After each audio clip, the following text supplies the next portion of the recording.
결론부터 말씀드릴게요. 늦지 않았습니다. 지금 시작하시면 됩니다. 파킨슨병 진단받은 지 1년이든 10년이든 오늘 영상에서 말씀드리는 두 가지만 지키시면 5년 후, 10년 후의 삶이 완전히 달라집니다. 첫째, 운동은 강하게. 둘째, 약은 빠짐없이. 이 두 가지가 파킨슨병 관리의 절대적인 핵심입니다. 왜 그런지, 정확히 어떻게 해야 하는지 근거와 함께 자세히 설명드리겠습니다. 먼저 운동 이야기부터 하겠습니다. 파킨슨병 환자에게 운동이 좋다는 말, 귀에 딱지가 않도록 들어보셨을 겁니다. 병원에 가면 의사 선생님이 운동하세요. 보호자분도 운동시키세요. 다들 운동합니다. 그런데 정작 어떤 운동을 얼마나 세게 해야 하는지는 아무도 구체적으로 안 알려줍니다. 그래서 대부분의 환자분들이 아파트 단지 한 바퀴 도시거나 가볍게 스트레칭 좀 하시고 나는 운동한다고 생각하십니다. 솔직하게 말씀드리겠습니다. 그 정도로는 부족합니다. 산책은 기분 전환에는 좋지만 파킨슨병의 진행을 막는 데는 거의 효과가 없습니다. 연구로 증명된 사실입니다. 미국에서 스팍스라는 이름의 대규모 임상시험이 진행됐습니다. 초기 파킨슨병 환자 128명을 세 그룹으로 나눴어요. 첫 번째 그룹은 고강도 운동, 최대 심박수의 80에서 85% 수준으로 러닝머신을 뛰게 했습니다. 두 번째 그룹은 중강도, 최대 심박수의 60에서 65%로 같은 시간 운동했고요. 세 번째 그룹은 운동을 하지 않는 대조군이었습니다. 6개월 후 결과가 어떻게 나왔느냐? 고강도 운동 그룹만 운동장의 점수가 악화되지 않았습니다. 중강도 그룹은 소폭 악화됐고 운동 안 한 그룹은 뚜렷하게 나빠졌습니다. 이 연구는 2017년 자마 뉴롤로지라는 세계 최고 수준의 신경학 학술지에 실렸고 현재 스팍스3라는 이름의 대규모 3산 임상시험으로 확대되어 진행 중입니다. 여기서 고강도가 뭔지 정확히 짚고 넘어가겠습니다. 숨이 차서 옆 사람과 대화가 어려운 정도, 이마와 등에 땀이 흐르는 정도, 운동 자각도 10점 만점 기준으로 6에서 7점, 꽤 힘들다고 느끼는 수준입니다. 이게 파킨슨병에 실제로 효과가 증명된 강도예요. 왜 강도가 중요하냐? 고강도 운동을 하면 뇌에서 BDNF, GDNF라는 신경 영양인자가 분비됩니다. 이것들이 죽어가는 도파민 신경세포를 보호하고 새로운 신경 연결을 만들어줍니다. 가벼운 산책으로는 이 물질들이 충분히 분비되지 않습니다.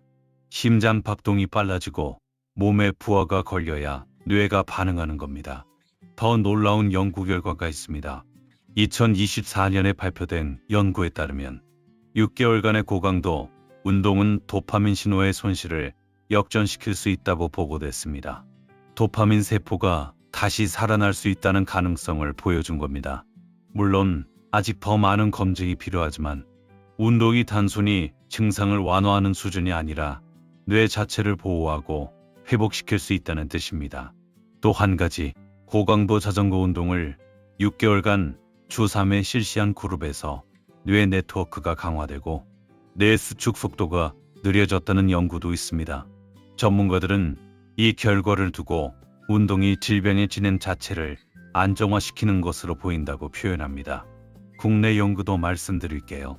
차의과학대학교 재활의학과에서 발표한 자료를 보면 주 2.5시간 이상 운동한 파킨슨 환자 그룹은 삶의 질 지표인 PDQ-39 점수가 유의미하게 좋았고 보행검사에서도 6개월간 질병 진행이 억제됐습니다. 주 2.5시간이면 하루에 30분씩 주 5일 또는 50분씩 주 3일이에요. 못할 양이 아닙니다. 인하대병원 신경과와 인천대학교 체육학부 공동연구팀이 미국 신경학 퀴즈에 발표한 메타 분석도 있습니다.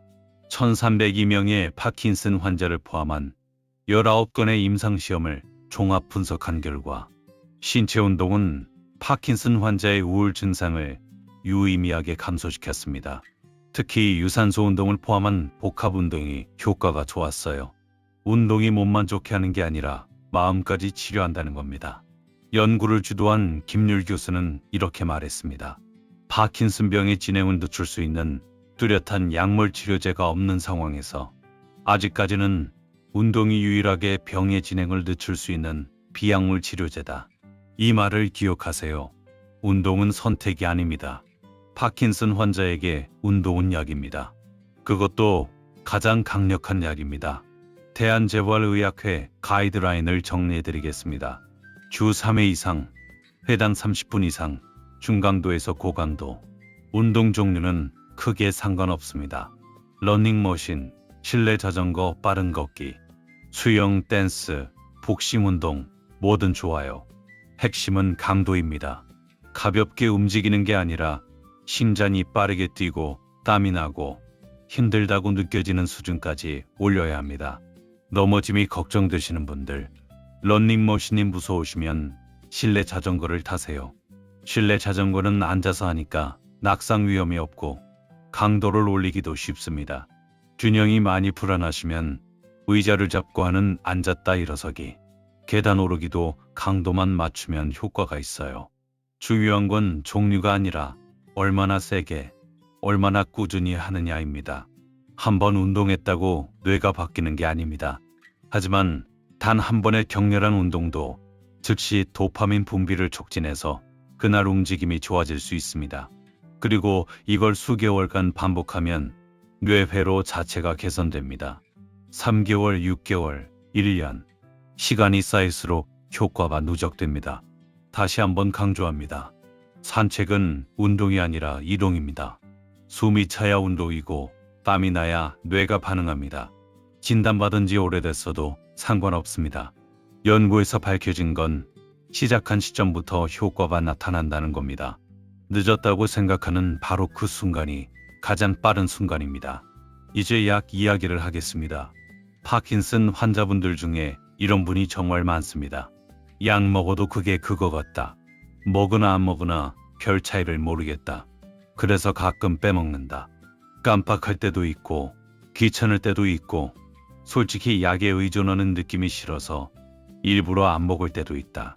단도직입으로 말씀드립니다. 이건 매우 위험한 생각입니다.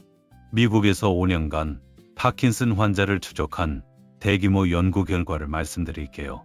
처방된 약의 80% 이상을 성실하게 복용한 그룹은 증상 악화율이 67% 낮았습니다.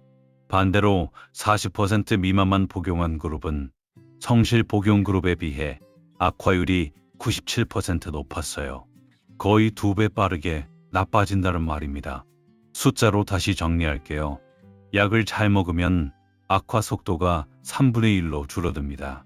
약을 대충 먹으면 악화 속도가 2배로 빨라집니다. 같은 병인데 약을 어떻게 먹느냐에 따라 5년 후의 상태가 이렇게 달라지는 겁니다. 그런데 왜 많은 분들이 약을 빼먹을까요? 가장 큰 이유가 바로 이겁니다. 당장 차이를 못 느끼니까. 이걸 이해하시려면 파킨슨 약의 작동 원리를 아셔야 합니다. 파킨슨 약, 특히 레보도파는 뇌에서 부족해진 도파민을 채워주는 약입니다. 초기에는 뇌의 도파민을 저장하는 능력이 어느 정도 남아있어요. 그래서 약을 한번 빼먹어도 저장된 도파민이 버텨주니까 당장 몸이 굳거나 하지 않습니다. 그래서 괜찮은 줄 알고 또 빼먹고 또 빼먹습니다. 하지만 이렇게 불규칙하게 복용하면 뇌의 도파민 수용체에 일정한 자극이 가지 않게 됩니다. 수용체 입장에서는 도파민이 왔다 안 왔다 하니까 과민하게 반응하기 시작해요. 이게 반복되면 나중에 약을 먹어도 몸이 제멋대로 움직이는 이상운동증이 생기고 약 효과가 갑자기 끊기는 웨어링 오프 현상이 빨리 옵니다. 쉽게 비유하겠습니다. 혈압약을 생각해 보세요. 혈압약 안 먹는다고 당장 쓰러지진 않습니다. 혈압이 좀 높아도 그날그날은 멀쩡해요. 그런데 이걸 몇 년 방치하면 어떻게 됩니까? 뇌졸중이 옵니다. 심장마비가 옵니다. 파킨슨 약도 정확히 같은 원리입니다. 오늘 빼먹는 한 알은 오늘의 문제가 아니라 3년 뒤, 5년 뒤의 문제를 만들고 있는 겁니다. 파킨슨 환자를 대상으로 한 국내외 조사에서 67%, 3명 중 2명이 약을 제대로 복용하지 않는다고 나왔습니다. 3명 중 2명이에요. 이 영상을 보고 계신 분 3분 중에 2분은 약을 제때 안 드시고 있을 가능성이 높다는 뜻입니다. 지금 이 순간부터 바꾸셔야 합니다. 약은 효과를 느끼든 못 느끼든 정해진 시간에 정해진 양을 빠짐없이 드세요. 그게 3년 후의 나를, 5년 후의 나를, 10년 후의 나를 지키는 유일한 방법입니다. 복용 팁도 드리겠습니다. 레보도파는 식전 30분에 드시는 게 흡수가 가장 좋습니다. 위가 비어 있을 때 약이 빨리 소장으로 내려가서 혈중 농도가 빠르게 올라갑니다. 고기, 생선, 두부 같은 단백질이 많은 음식과 함께 드시면 아미노산이 약과 경쟁해서 흡수가 떨어집니다. 그래서 아침과 점심에는 단백질을 줄이시고 약을 먼저 드신 후 30분 뒤에 식사하세요. 단백질은 저녁에 몰아서 드시면 됩니다. 저녁에는 약 효과가 조금 떨어져도 수면으로 넘어가니까 영향이 적고 근육 유지를 위해 단백질은 꼭 드셔야 합니다. 한 가지 더, 약 드실 때 비타민C 200mg을 함께 드시면 위의 산도를 유지해줘서 레보도파 흡수율이 약 27% 회복된다는 연구가 있습니다. 특히 변비약으로 산화 마그네슘을 드시는 분들은 이 약이 위를 알칼리성으로 만들어서 레보도파 흡수를 최대 41%까지 떨어뜨립니다. 산화 마그네슘과 레보도파는 최소 2시간 간격을 두시고 레보도파 복용 시 비타민C를 꼭 함께 드세요. 정리하면 이렇습니다. 레보도파는 식전 30분에 비타민C와 함께, 단백질은 저녁으로, 산화 마그네슘과는 2시간 이상 분리. 이 세 가지 규칙만 지켜도 같은 약으로 훨씬 좋은 효과를 보실 수 있습니다. 이제 두 가지를 합쳐서 말씀드리겠습니다. 운동을 강하게 하고 약을 빠짐없이 먹으면 어떤 결과가 나오느냐. 영국의 대규모 추정 연구에서 65세 이후에 파킨슨병을 진단받은 환자의 평균 사망 연령은 88세였습니다. 파킨슨이 없는 일반인 평균이 91세예요. 차이가 겨우 3년입니다. 중국의 대규모 코호트 연구에서도 레보도파를 꾸준히 사용한 그룹은 일반인과 생존율 차이가 거의 없는 것으로 나왔습니다. 3년 차이. 이게 무슨 뜻이냐면 파킨슨병이 있어도 잘만 관리하면 거의 일반인만큼 살 수 있다는 겁니다. 파킨슨 진단이 사형 선고가 아니라는 뜻이에요. 하지만 반대의 경우도 봐야 합니다. 약을 대충 먹고 운동도 안 하면 어떻게 되느냐. 증상이 빠르게 진행됩니다. 낙상이 잦아지고 우울증이 깊어지고 치매 위험이 일반인 대비 3배 이상 올라갑니다.